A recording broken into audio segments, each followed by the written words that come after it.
Jesus more. My dear friends, we have a very interesting gospel today. We say a lot about what is written and what we heard this morning. And Jesus saying, "To what shall I compare the people of this generation? They're like children sitting in the marketplace." Okay? In the marketplace, they are supposed to be doing something. I mean, the marketplace is a busy place. It's a place where people come in and they go out. Different things are happening, different transactions. So something should be happening in the marketplace. That's the first thing. But it says that we played the flute for you and they would not dance. You would not dance. We sang the dirge, which is a song for the morning, and they would not weep. So what are they doing? They are supposed to be doing something, but they are doing nothing. And I think it's important that we see, we see ourselves as these children in the marketplace where something is to be done, but nothing is happening. The sin of indifference. The sin of indifference. And this is something that many people would really ignore and feel it's okay. It's okay to play safe. Keep safe has been the language since the year 2020. Stay safe. Okay? Don't do anything so that you're okay. In fact, it's not your business. So if it is not your business, stay safe. Do nothing about it. Be indifferent, and then you'll be okay. Don't do anything, then you'll be fine. And to be honest with you, our call to being Christians is no longer about my business. Everybody's business is your business. Everything happening in the world is our concern. It's not something we can close our eyes at and say it's okay. We have to be either hot nor cold. It cannot be both. It cannot be in the middle. It's no gray matter. It has to be white or black. And that is why in the book of Revelation it says, one of the revelations of John, God saying, "You are neither hot nor cold. How I wish you were hot or cold, but because you are neither, I will spit you out." It's not lukewarmness. It's not just being there in the middle. Revelation chapter 3 from verse 15 to 16, it says that if you are neither hot nor cold, I will spit you out. Let's take for instance, if the devil, God and the devil had a boundary, like this side belongs to the devil and this side belongs to God. What about people who hang on the fence? Do they belong to God or to the devil? Okay, that is what we are talking about. The sin of indifference. Okay, we have to belong to God, but if we hang in the middle, then we also belong to the devil. If we hang in the middle, we are there, just on the fence, sitting on the fence, doing nothing about anything, then we might belong to the other kingdom. Why I say so is because there are people who really just want to keep safe. Okay? We want to keep safe. We want to be in a good position so that we don't cause any harm. I give you examples. Maybe you would be able to understand this. So when a country, for instance, is voting for or against abortion, there are people who would say, "I don't really like abortion. We should not have that." It's true. They will say that, but they will never vote for no. Okay? So what is their position? They don't want abortion. They didn't vote for yes, there should be abortion, but they did not also vote that there shouldn't be abortion. So they are hanging in the middle. They don't want to cause harm. I don't want to cause any problems with my neighbors. If I vote for no, they might have problems. I just want to keep my peace. No. Once we become Christians, we have to be active. It doesn't have to be something that I have to just say and I sit down. For instance, people who would be very good Christians who come to church, but we want you to do this. No, I can't do it. I just want to be an ordinary Christian. There's nothing ordinary about our call as Christians. There's nothing like backbenchers. When we were in primary school those days, and when we had French, because we didn't like French a lot, we go and sit at the back because we don't want to be pointed out by the teacher. Being backbenchers, that's what I mean. So we can't be backbenchers in church and say, okay, these things I just want to come to church and just fulfill and tick the boxes. It is not really about ticking the boxes. When we're coming to church, then we have to be active. We have to be proactive.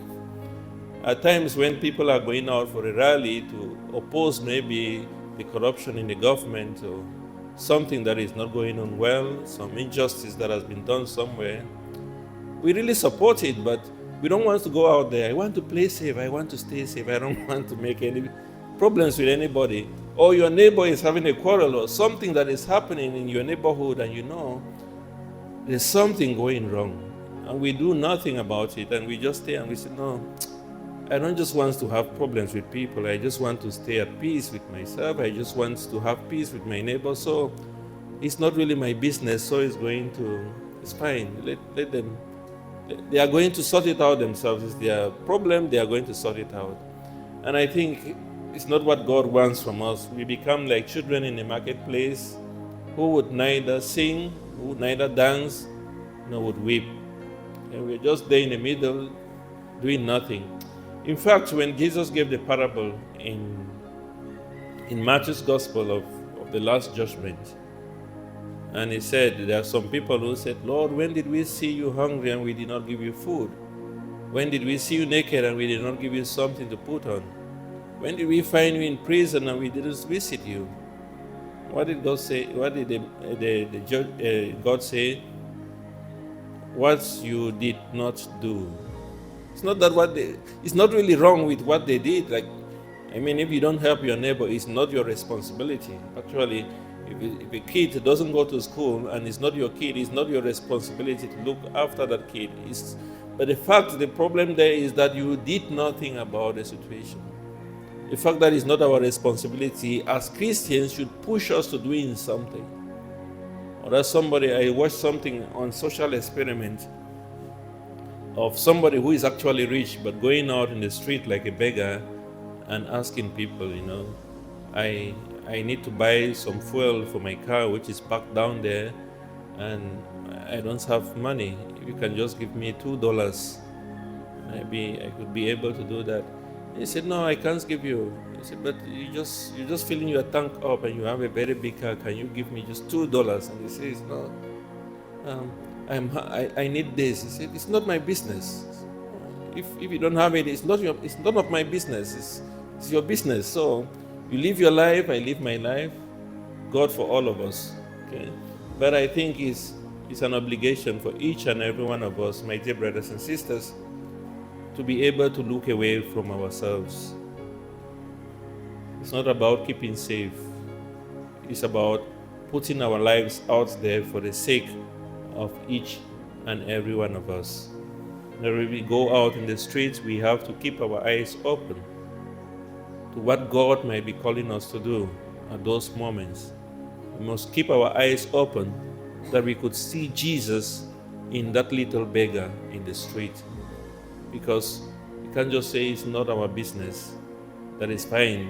It's not my problem. It's not my concern. I just want to keep safe so that I don't have issues with people. No, we have to stand for the truth when it pains, when it's not comfortable, when it's comfortable, when it's in or out of season.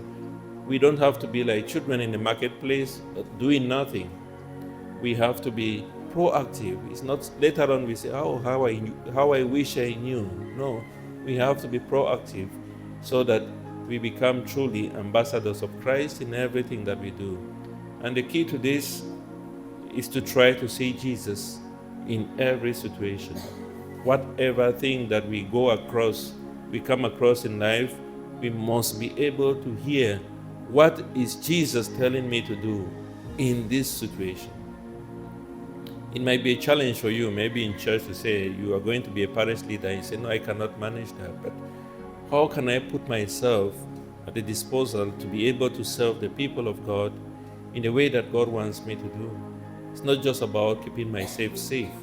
And remember Jesus saying, those who want to save your life, you would lose it. But if you lose your life for my sake, you are going to save it. In Luke's Gospel, chapter 9, verse 24. So we continue to ask God for the grace to keep our eyes open to be able to recognize Him in the least of our brothers and sisters, and to be able to hear His voice in every situation of our lives. Kiss us, mother, kiss your children. Bring God's blessings from above. With your mantle blue enfold us in your gentle holy love. See the darkness dissipating, hear the trumpet echoing, Satan's rage